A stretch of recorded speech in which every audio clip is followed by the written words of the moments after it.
Got some sharing friends. That's good. I like that. All right.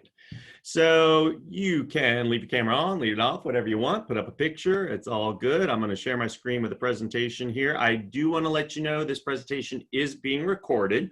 So do know that. So if you ask questions, that sort of thing, it will be recorded, and we're going to use this presentation for the folks that can't be here. And it will, Josh tells me we have a YouTube channel, I think now. So who knew? Actually, I knew. It was my idea, and then I just threw it out there and let them do it. So welcome. Let me get my share screen here. Share screen, and then Karina, I'm actually going to make you co-host. I think I can do this just in case I get bounced, which happened to me yesterday when I was at home. Give me one sec.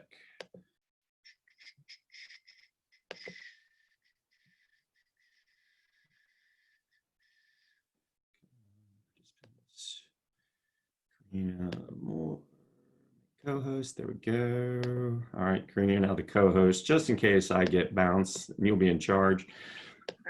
And also, if you could, once I start the PowerPoint, this, I won't be able to see the waiting room in case people join late. If you can see it, all you have to do, it will pop up on yours and just admit them to the room.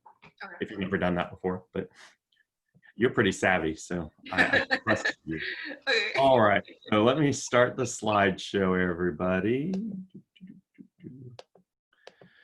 So hopefully this will not be as technologically challenging for me as the one I tried to do yesterday, where I kept having to go to the end of the PowerPoint because I kept hitting the wrong buttons and we had to keep rebooting it. It was funny, then it was annoying, and it happened so many times it got funny again. So for those of you that don't know me, my name is Craig Filer. I'm one of the Associate Deans of Undergraduate Studies here at Florida State University, and I am the Director of the Office of National Fellowships. I should also check everybody can hear me okay. If I get some thumbs up, claps, hands raised, that sort of thing, perfect. All right, so what we're going to do today is we're going to talk about the Truman Scholarship, what the application entails, a few other awards that are related to the Truman in terms of the spirit and their timeline and their eligibility windows, and then we will open it up for some questions. And in the middle of all that, Karina Emmelbear is here to share a little bit about her experience on working with the application and working with me next year, basically to help you be not scared, but maybe a little scared. So here we go. Also, here's the team, right? So some of you I recognize, some of you know some of the folks that work here. So Josh and Jesse are the other two full-time folks here in the office. And then we have Paige and Natalia, who are our GAs this year, who will also be in and around the office. Before we even jump into this, I will say we are in a very interesting semester. We are definitely not doing this in person. And this semester, we're going to be doing all of our programming and all of our meetings virtually. So if you do come over to the building, know that the building will be locked.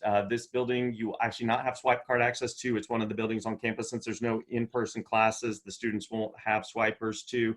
But there is somebody around every day in this office, in the research office, or in the honors office. If you're unfamiliar, there's usually a couple of us around if there's any sort of super pressing thing, but we all are staying real close to our computers during the workday, especially because we know that virtual is now the way to go. So that being said, let me minimize all your smiling faces so I can actually see my PowerPoint and see what we're talking about here. All right. So the Truman Scholarship, for those of you that are unfamiliar, this award, goodness, heading into 43, 44 years. I should have done the math on this morning. And the Truman Scholarship, while originally, in some respects, earmarked for folks that wanted to go into politics, it has grown to be so much more than that. The Truman Scholarship mission is to find, recognize, and then celebrate college juniors who have exceptional leadership potential. They want to go into some sort of public service career. And originally that meant into government. But as you can see from the slide here, that could also be nonprofit or advocacy work, be education, or anywhere else in the public sector. And that's a great thing because it allows you to bring your conception of public service to the application process. They do not have any expectation that it is in one particular form or fashion, but rather they want you to demonstrate how what you're doing aligns with their mission in this regard. And then what they're going to do is they're going to provide you financial support for graduate study. It can be a graduate program, a master's degree, a PhD. This is one of the few awards we work with in the fellowships office where it can actually be applied towards law school and even med school or some other pre-professional program, as long as it aligns with this mission, as you can see on the second bullet, with making a difference through public service. So in other words, if you're wanting to go to med school and eventually do Doctors Without Borders and open clinics in areas where there's no access to healthcare, that is a perfect alignment with Truman's mission. If you're just wanting to go into private practice and become an anesthesiologist, this is probably not the award for you. Okay, so what do they provide? The funding, it's up to $30,000 in support for graduate studies. And again, as I mentioned, it can be used in any of those areas. $30,000 won't cover the full thing for most degree programs, but it certainly will go a long way towards a program. They also provide a lot of services. There's a Truman Scholars Leadership Week. This is done for you all if things settle back down, although I think they've done it virtually. They did it virtually last spring for the new class of Truman Scholars right around, what's the one in spring, Memorial Day every year. They have a week-long leadership retreat summit where you get together with the 55 to 60 other scholars from around the country. You do a lot of developmental activities around what it means to serve the public, to develop your leadership skills, and to get to know one another with mentorship from older Truman Scholars, as well as the program itself. And then there's also a Summer Institute and a Fellows program. The Summer Institute is for you after your senior year, if you're on a 4-year track. And so we'll talk about eligibility in a second, but this would be the summer of 2021 for this class. I'm sorry, summer of 2022 for this class would be the Summer Institute, which is about an 8-week internship period in Washington, D.C., where they give you programming. And they also work with you to do an internship of some sort at a government or a nonprofit agency somewhere in the greater DC area. And they've had people work on all 3 branches of government, pretty much any auxiliary department you could think of, from the Department of Education, Department of Defense, Veteran Affairs, the Smithsonian, that sort of thing, as well as nonprofits in the area as well. And then the Truman Fellows Program, which is a program for folks that, I believe it's exclusive to law school, but students that are already in their graduate programs. And so they offer a lot of support for you through your time as a Truman Scholar. And then, of course, one of the best parts is the fellowship in the network of scholars themselves, over 40 classes strong at this point. So to be eligible, there's several things we have to keep in mind. You have to be a citizen of the U.S. If you are in the process of citizenship right now and you have questions about this, that's certainly something we can talk about one-on-one in a meeting in terms of the timing of when that citizenship has to be in place as opposed to when the application is due. You also must be a junior. Now, the way they define junior, and this is very, very important, is it's a student who plans to graduate in the 2021-22 academic year or a student in his or her 3rd and final year. Let me break that down to you in sort of plain speak. You need to be in your 3rd year of 4 or your 3rd year of 3. If you are calling yourself a junior and you're in your 2nd year of 3, you don't want to apply this year for the simple reason that everyone's going to have 1 or 2 more years of experience with you. So if you know that you're on a 3-year track right now and you're going to graduate early, you'll still want to apply in your 3rd year, which would be your senior year. Even though you'll consider yourself a senior, for Truman's purposes, they're using the traditional definition of junior as 3rd year student. Does that make sense? Awesome.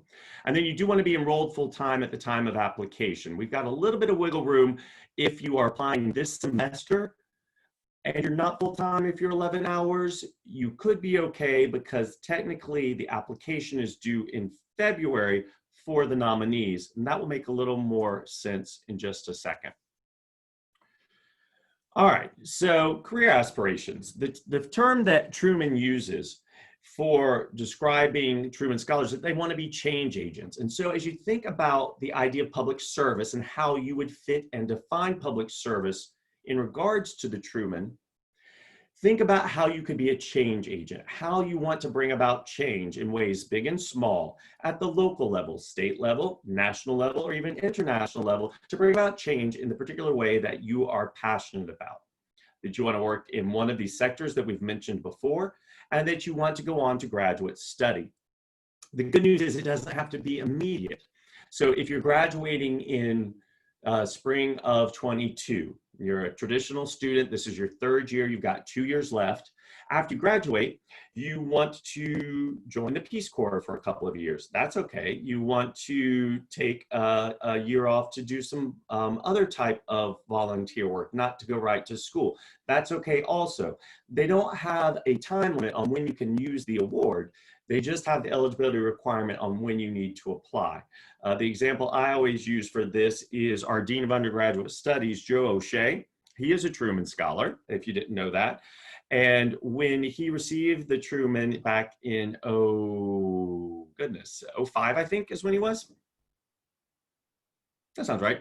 So in 05, he then the next year went on to do a Rhodes application and was a Rhodes Scholar. The Rhodes Scholarship paid for him to go to Oxford. He got his PhD at Oxford, and then his education at that point was through. To the best of my knowledge, I haven't checked in with him on this recently, but to the best of my knowledge, he never actually used the funding from Truman that he still theoretically could use, even though it's now 15 years later. If he wanted to go back and get a degree, I think that they would still pay for that even after all this time because he never used it, right? Forward. So they also, we think about not just the eligibility in terms of the demographic pieces about you, but also in terms of your experience and what you're doing. And so we definitely want students applying to the Truman that are involved with organizations and activities related to your specific interests, that you demonstrate leadership potential, that you have good academic performance. The nice thing about this award, as opposed to some of the others, is it doesn't have a strict GPA. They do look for folks in the top 25% of your class. That's in or around a 3.4, 3.3, 3.5, depending on the year. But I also have the ability as the campus representative to make a case for a student who's outside of that. And so even if you're a little below that and you feel like you hit all of the other points, don't be afraid to reach out to me and have a follow-up experience, because I can make exceptions and make a case on behalf of someone who may be below that top 25% marker. We want students who are socially conscious, socially involved, that you're doing coursework related to the things that are interesting to you and the things that you're trying to prepare for your graduate program. And most of the time they like government experience. Not always, it depends on what you're doing. But I think particularly in this year, which is an election year, they do like to see engagement civically at some level if you can do it. And so it's not uncommon in an election year for folks to canvass or to advocate for a potential candidate or that, or some sort of thing. And so keep that in mind as well. Let's see here. Forward.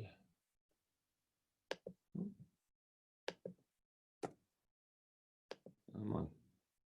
There we go. All right. So there's also the expectation that you're participating in 2 or more of the following. And so the first categories, campus activities. They include student government with campus activities, not government activities, because the student is the precedent there. And so they want you involved on campus in extracurricular activities in some substantial way.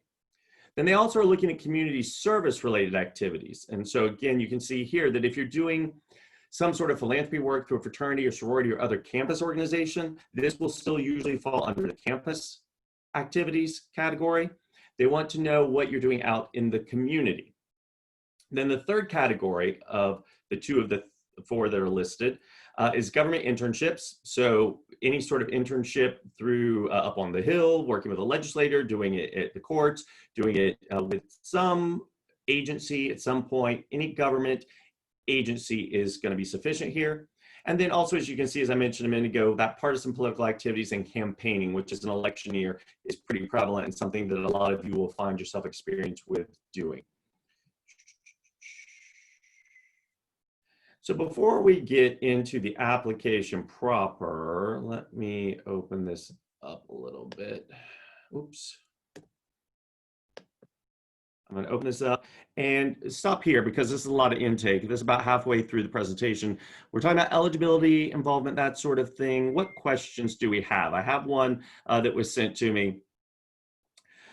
If it was asked that you had to use your funding within 5 years of your undergraduate graduation. Oh yeah, that actually is a new policy. So remember I said Joe can't use his money anymore.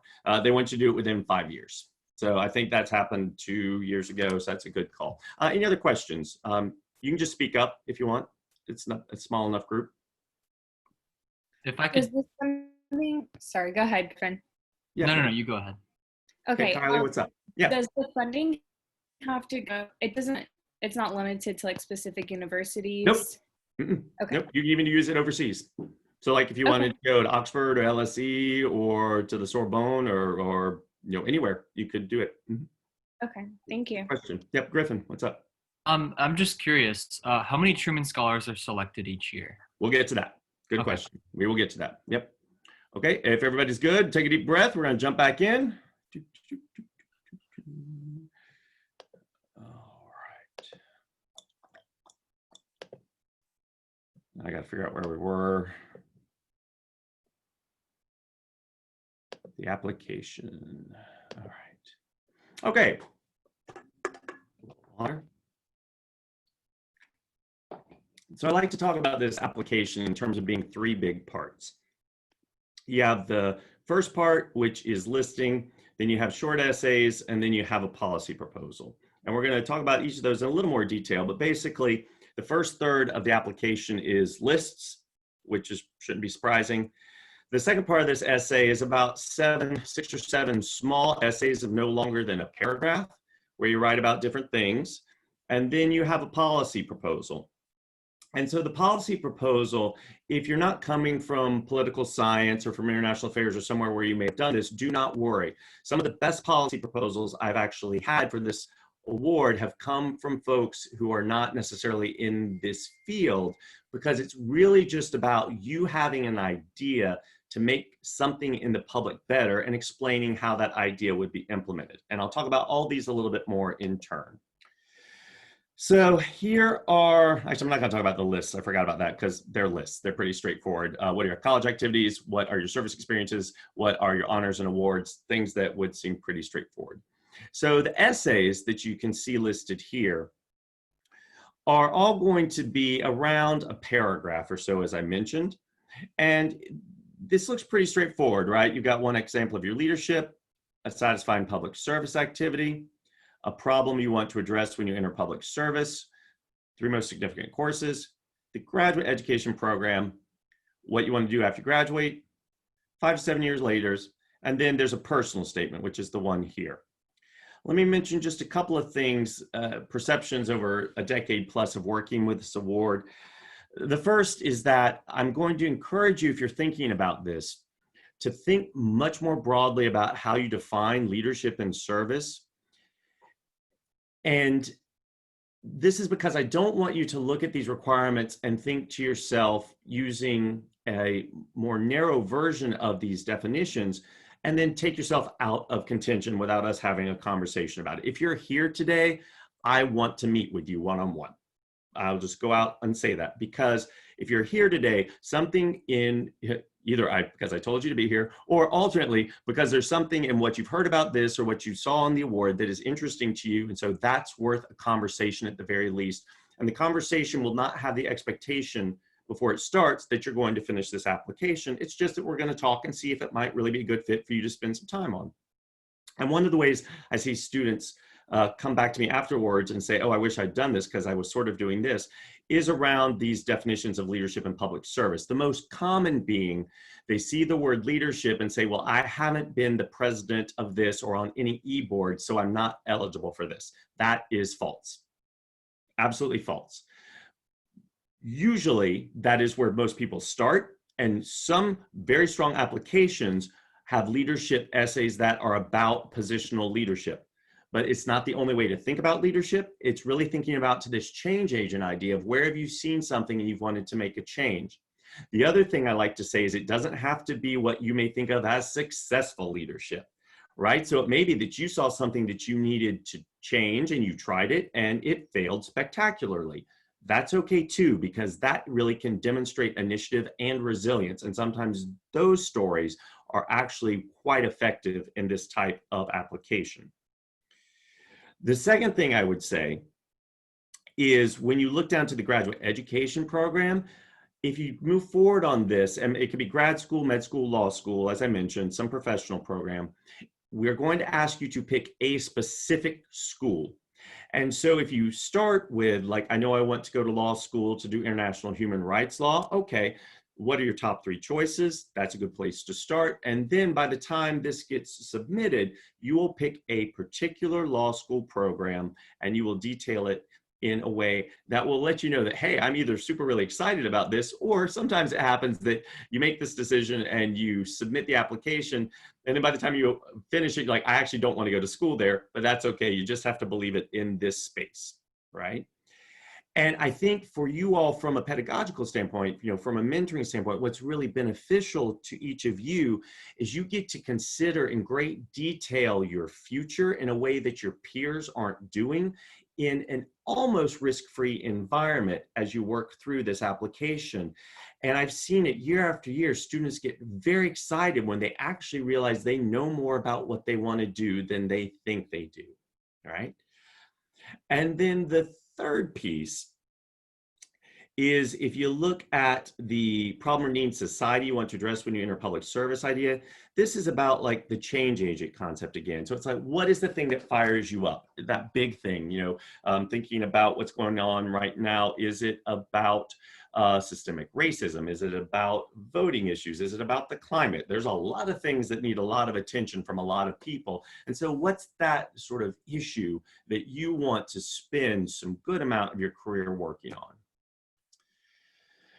As I mentioned before too, and I think I must have taken the slide out, that's okay. The policy proposal, what I basically say about that is it's about building on a good idea for something you want to change. And as I mentioned before, sometimes the folks that actually aren't steeped in a lot of the protocol of policy can come up with some really good ideas. And so I don't want you to be dissuaded from pursuing this if you're not coming from a traditional social science background. It will not prevent you from submitting a successful application. I can promise you that. Then in addition to the application itself, you're going to have 3 letters of recommendation and a transcript. The letters of recommendation are a little different for this program than they are for a lot of different programs because they're very specific. You do want to have a sort of a traditional letter of recommendation and having an academic recommendation from a professor of some sort.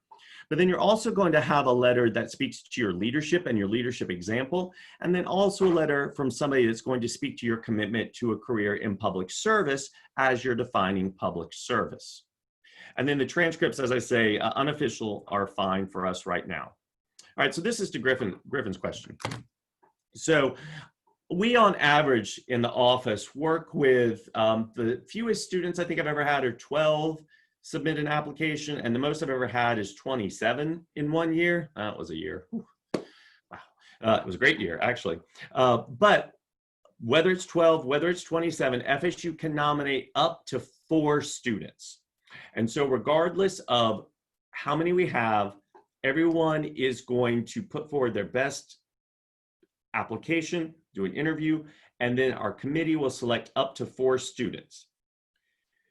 This is true for every school, and so it creates an even playing field in some respects around the country. So Yale can only submit 4, Harvard, Berkeley, UF, USF, UCF, every school gets 4 nominations. There are small caveats to that. If you transferred to FSU with an AA degree from a community college, not as a high school dual enrollment, but if you transferred from a community college, we can look at you as a separate category, because Truman's also very committed to recognizing the students that are coming from our community college programs as well, and want to make sure that you all don't feel penalized for not having the same resources as a large university from the first day. And so if you have transferred here from a community college, just make sure you let me know that when we talk, because it won't change the way we work on the application, but it will change what I need to know in terms of nominations, right? The other piece is, if a state doesn't submit any applications any particular year, everybody's allowed to submit from that state. So every once in a while, a state like Montana, that's very small in terms of population, they may not submit any official applications. If that's the case, then anyone from Montana on that year is eligible, and it doesn't count against the 4. They have not let us know that there's a state that's allowed for this year, so my guess is that's probably not in play this year. So the timeline for us is that everything that we've talked about in the application, all of those small essays, the listing, the policy proposal, your 3 letters of recommendation, and the transcript are all due Wednesday, November 4th, which if my math is correct, and maybe Jonathan, you're good at math, double check me on that, that's 11 weeks, maybe 12 from today, plenty of time. No, maybe less than that, 10 or 11, let's go with that. Plenty of time. 2 months is usually what I would say is the bare minimum for this, and you guys are right on time in terms of getting started on an application. If you are not from one of these states here at the bottom in the Southeast region, then also please let me know that. Most of you are from either Florida, Georgia, or South Carolina or Alabama. Let's see what Jonathan said. It's 11, perfect, thanks, sir. This is our region. And the way Truman is set up is you either apply in the region of your hometown or the region of your university. If your hometown is outside the region of the university, then you can make the choice, and usually in conversation with me, do you want to go forward in the region of your university or the region of your hometown? So if you're from Chicago, for example, then you can do the Illinois region or the Atlanta region. All right. And so that's also a conversation we can have. It doesn't change our numbers here, but it does change the possibility for you submitting somewhere else. Boom. There we go. All right. So before I open up for questions, before we get to the students, let me stop sharing. Questions at this point for me, and then next is Karina, and she's going to field questions if you got them for a student. Actually, you know what? Hold that thought. Let's get to Karina first. You can ask us both questions. That'll be more efficient. I like efficiency. Okay. Down a little bit. Sorry. Back to Daniel. So our last Truman Scholar was in 2015, Daniel Hubbard. He's great. He's finishing up his doctoral degree now. Daniel is an example of a student who was a transfer student. He was non-traditional age. He'd served in the armed forces. He had done a lot of work and a lot of service in addition to being in the Army. He was a combat field medic, and he transferred here. And I'm not kidding about this. Our very first meeting, he attended this very workshop as a new student at FSU. And then we had our first meeting. He's like, I don't think I'm the type of student that Truman is looking for. This is proof that if you're thinking that you're not the type of student Truman is looking for, you're probably wrong. So trust me, not yourself in this instance, right? And so Daniel put together a wonderful application. His big issue, the thing that he wants to make a difference in, is around military suicides. He served the country in the Army, and he recognizes that the veterans services are not what they need to be. He had a policy proposal that was about a simple switch to the training that combat medics get to talk about ideation around suicide. His service work, his volunteerism, his graduate program, his research here on campus, all that had to do in some way, shape, or form with military suicides. And he put together a wonderful application packet, had a great interview, and he was selected as a Truman Scholar in 2015. Now you may be saying to yourself, Dr. Filer, Craig, my stuff feels like it may be all over the place. Trust me, his felt like it was all over the place when he first got started too. It comes through the mentoring and the workshopping of your writing and the discussions. And so if you feel like that's also something that may not be true, don't let that stop you from reaching out and having a conversation also, because oftentimes the things that you all are doing that you're really passionate about, again, you're not necessarily thinking of them in the leadership or the service terms that would work really well as leadership or service in the Truman context. So Karina here is a 2019 graduate. Karina is an example of a student who did 3 years and graduated. She's about to start her graduate program here at FSU, but she applied in her 3rd year for Truman last year, and she was one of our nominees from the university. And so I've invited Karina, and I'm gonna, whoa, stop reading, stop looking ahead, stop. See, this is what happened yesterday. Helpless. Come on, here we go. My mouse is frozen. Oh, Lord. There we go. Come on. Come on. 2 seconds away from just putting my head down on the desk and letting everybody just fend for themselves. I'm just kidding. All right, there we go. All right, Karina, I'm gonna turn this over to you. Maybe if you could share a little bit about how you came to talk to me, how super stressful, but also very enriching it was to work with me for a few months on this.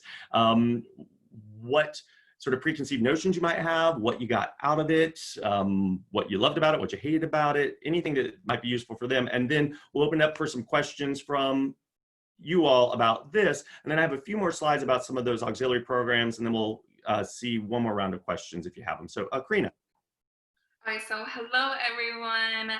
Happy Wednesday. So I am Karina Malber. I am a recent spring graduate of 2020. I graduated with a bachelor's in interdisciplinary social sciences, and I concentrated in sociology and public administration. I came to FSU, and I am first generation. So when it came to like fellowships and grants and all of that jazz, it was like, I don't think I'm that person. I don't really think I'm great, even though like now I give myself affirmations every single day that how great I am. And I'm also studying graduate school in next week in FSU for urban and regional planning. So, but I'll get to as to how I ended up there. So when I came to FSU, I was really scared of ONF. I was really intimidated. I did not want to associate. And eventually, throughout my first 2 years at FSU, I traveled a lot. I ended up interning a lot in different countries, all fully funded, did really adventurous things.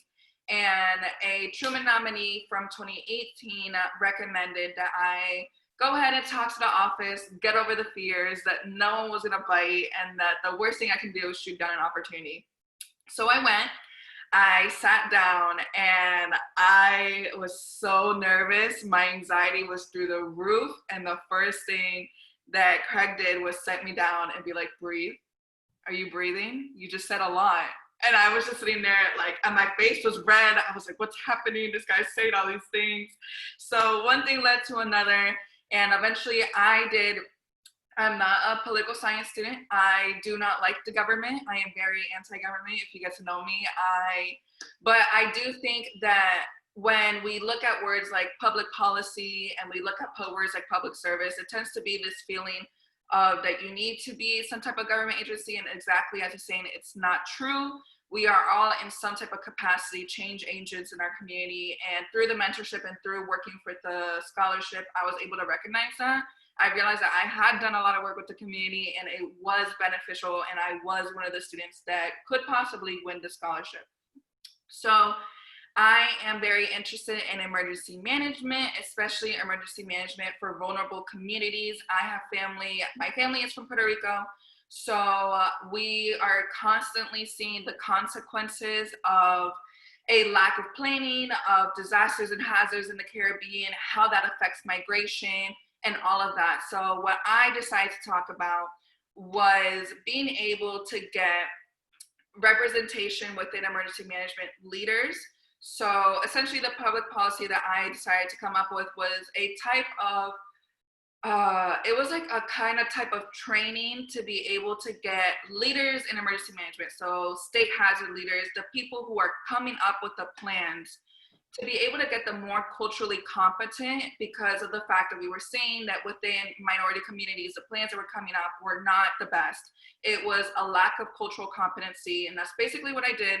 I tied everything together. So I don't know if I'm getting any brain juices flowing from any of you. It's something different, you know, it's not just the, I don't want to say typical because nothing's typical anymore, but if you're like, I don't know anything about the government, I've never interned at the Hill, I've never done that. I didn't either, and I never have plans to, but I was able to do what I really enjoy and what I really truly see as a problem in our communities, take that, mold that into the scholarship. Yeah. So through the process, you will choose the universities that you see. I went ahead and through that, I was graduating when I was doing the tutor scholarship. So I needed to work on the application, but I also needed to figure out what the hell was happening. So through the application, I was able to see different things that I could do. I was able to research into different universities, different programs, talk to people, get to know people. It was pre-COVID, so I was able to go to conferences and actually talk to people at the conferences about my Truman application and get their insight, get into what they think. I was able to go to an emergency management conference, so I had a lot of people who were like, this is a great idea, or your idea is good, but why don't you think about this? So I was able to get a lot of insight, and you all are able to do that too. I know I seem like the type of person who could talk to a wall, but trust me, people want to help. So yeah, so I was able to see different opportunities, see what I wanted to do. Eventually, I became a nominee. So that's when it starts gearing up really quickly. You get to meet other people. You get to see what other people are applying into. And eventually one thing led to another, that my application inspired me that for me to do emergency management, I was also interested in planning, as to why I'm in urban and regional planning now.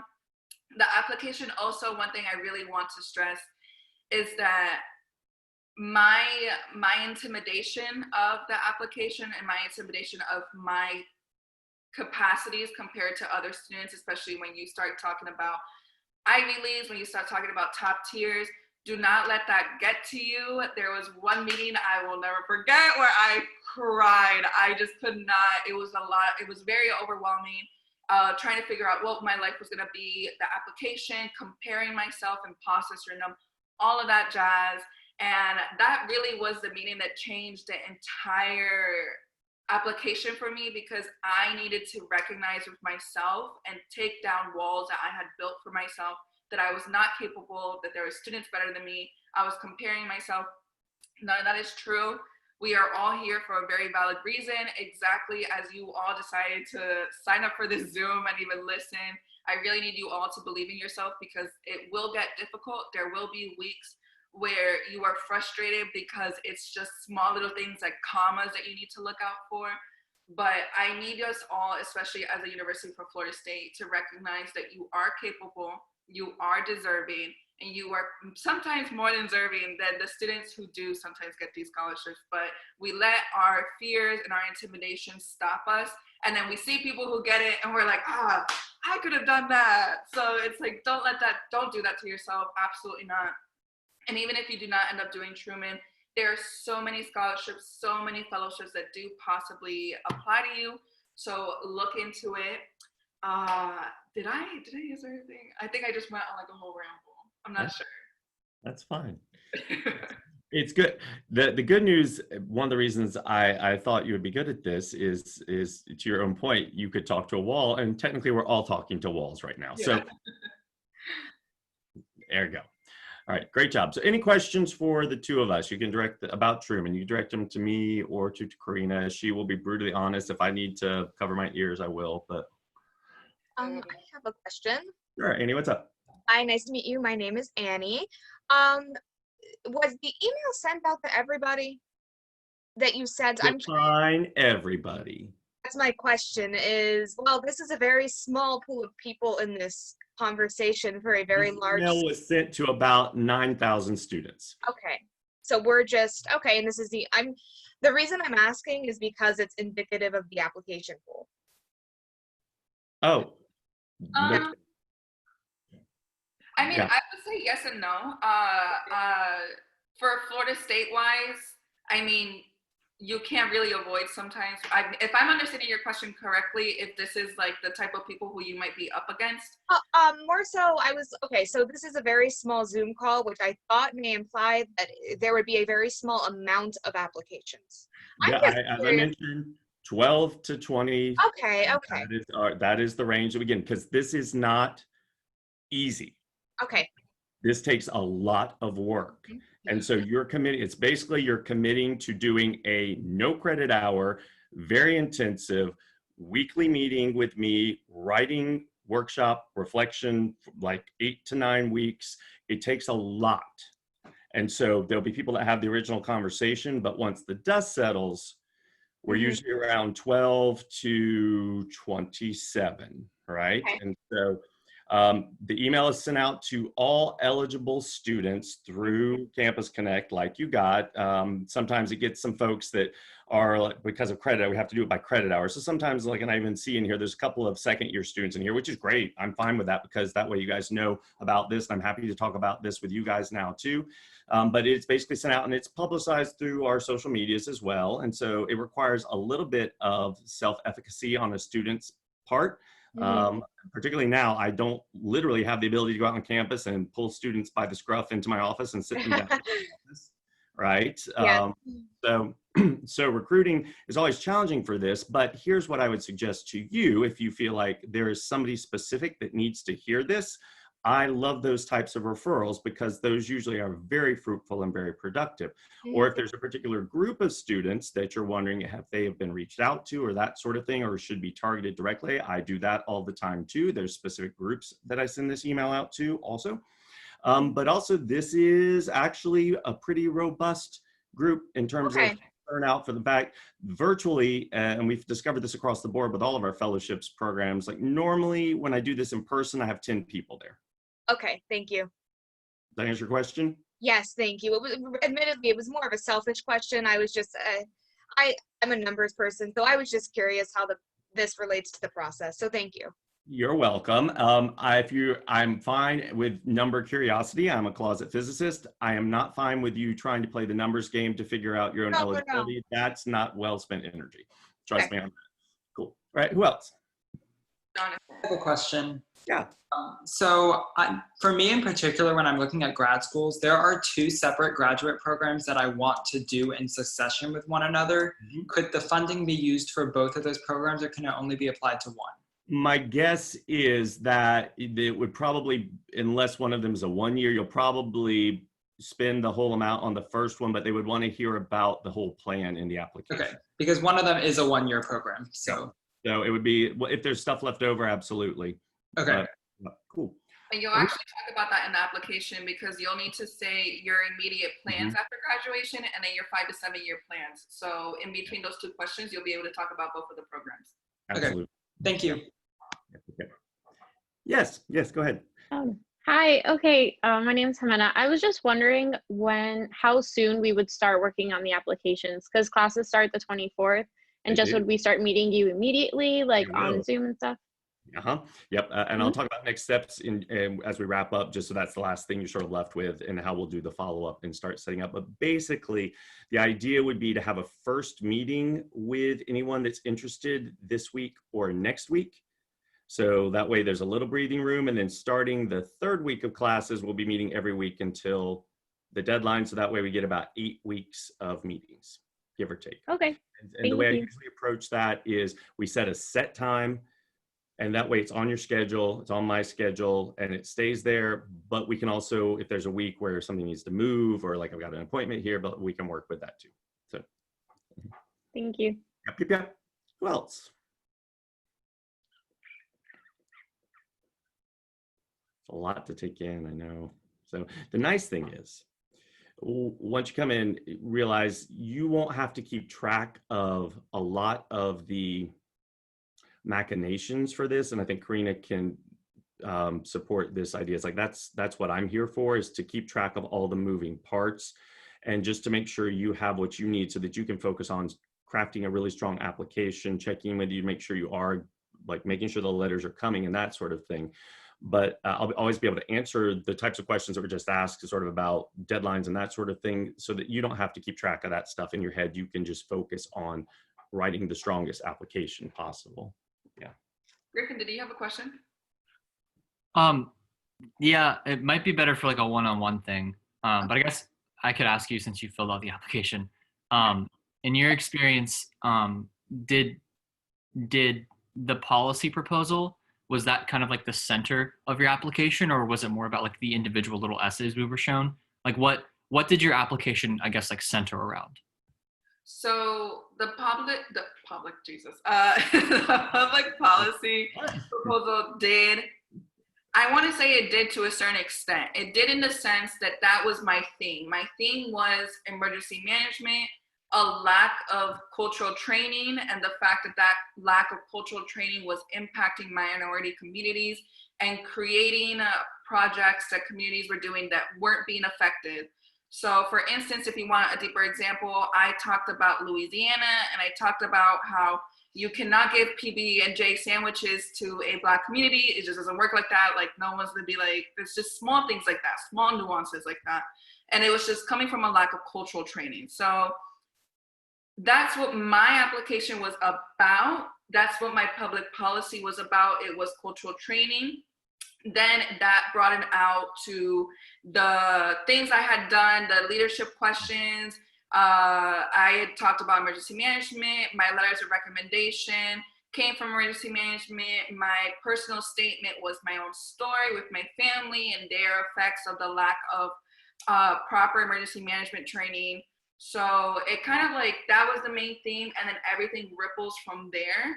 At the beginning, when you start your application, it will not be like that. My application only started being like that maybe near before interviews, and then after interviews, it was like, Karina, you need to get it together. And that's when like everything came together as that central theme. So don't be worried if right now you have different interests and you're not thinking of how to be able to connect it, because you do have time. So eventually it does become a thing where you're like, oh my God, there's 3 weeks left. What is happening? But in that time, you will be able to kind of create that one thing that your entire application is going to go about. And I would add to that too, that it's not a contract, like you may consider it to be a contract. So they don't want to lock you in, because you are 2 years away from graduating at this point. You're going to grow, you're going to change. This is to almost create a snapshot of the change agent you want to be right now, sort of in the middle of your 3rd year. And so if you are, and I'll even use Daniel as an example of this, he listed a particular graduate program on his application. It's not the one he did, right? And so they're not going to hold you to this. They're not strict constitutionalists in this way, right? It's the spirit of what you're putting forward. And so you're able to learn with Truman, grow with Truman. They want you to become the best version of yourself, regardless of how that grows and changes. They're investing in you and sort of what you want to do. And even if that starts to grow and evolve and change, as long as you're wanting to make a difference in the public sphere, that's what they're interested in. And so it's not meant to create a situation where you're having to choose one potential path over the other, but for the purposes of the application, you have to sort of commit to this particular narrative of who you are and almost try it on like a piece of clothing, right? It's like, okay, so if I'm going to, like for Karina, if I'm going to talk about what it would be like for me to have a career in emergency management and advocating for different cultural perspectives and training people, because as Karina would tell you, and she's told me, like almost every person at the head of an emergency management system is an old white man who's older than me. And even the ones with the best intentions, they don't have the cultural training they need to best represent the communities that are most affected by some of these disasters, are poorest communities in the country and around the world. And that's really what she was all about. And so that's the story she told. But even since you've submitted this, that started to evolve and it started to grow and started to change. And that's good. That's good. Yeah. Cool. Thank you. Yeah, you bet. Any other questions? I have a question. Sure. Would you say if you're interested in like a range of topics as far as like policy changes, would you say for the application, should we just narrow it down to one topic and just talk about that throughout the application? Or here's my story about this. One of my favorite people in the years I've worked with, and this is not you, Karina, even though you're probably on that list too, right? So you're great. Like, and I love that you're here for another year, actually. So I'm super stoked that you decided to stay with us. He had 2 equally valid areas of interest that he dedicated almost the same amount of time to in his service, in his leadership, in his education. And he was really interested in both hunger issues, particularly for college students, and then also LGBT rights. And he worked in both, right? He was an ally. He worked in LGBT representation, LGBT rights. He worked in hunger issues, and he like dedicated equal time to both. the feedback we got on his application is that it was too, it was like in trying to serve all, it served none. And so again, for the purpose of this application, it's choose that one particular area that you feel like you can really represent at least one aspect of yourself, but they're not going to lock you into it. And there's some ways to get some other pieces into there, certainly.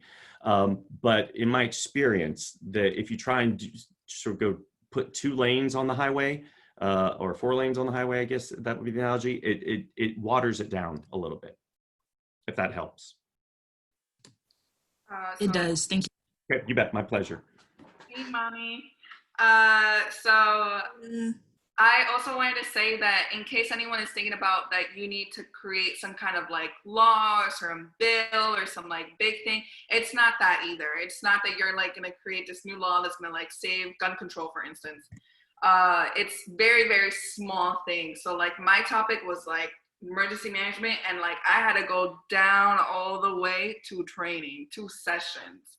That's what I did. So it's at first it's kind of like this, like, okay, well, I have all these things and it's all these big ideas, but you really do have to like simmer that all the way down to like, how is this going to happen? And for me, it was, I'm going to sit people down and we're going to have a conversation and make it impactful. So if that. And part of that's due in fact, all of it's due, almost all of it, I should say, is due to the fact that you only have 500 words. Yeah. And so you have to really just sort of be very direct and specific. And it can be a law, don't get me wrong. If that's your area and you want to suggest a law for something, you can do that. But again, it goes to the idea of like, if you're not in poli-sci and that's not sort of how you think about this type of thing, it doesn't have to be a legislative change. It can be, but it doesn't, nor is it necessarily expected to be. So I want to do one thing real quick. I've got a few more slides. I want to be respectful of people's time. And so I'm going to go through the last slides real quick. And then that way, if you have to leave at 4 o'clock, you are most welcome to. And then I'll stay around. And if Green, if you're able to stay around, we can field some more questions for just a little bit of time. I'm going to make sure to cover the rest of the information for you. Here we go. Well, maybe. Oh, looks like I closed the PowerPoint. No, there it is. There we go. Nope, that's what is, oh my gosh, Lord Almighty. Hold on. It feels like Monday up in here for me. Let's see.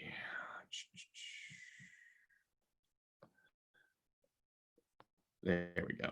All right. So my laptop has decided to not want to let me use the pad. It's telling me I have to use the touch screen on it as well.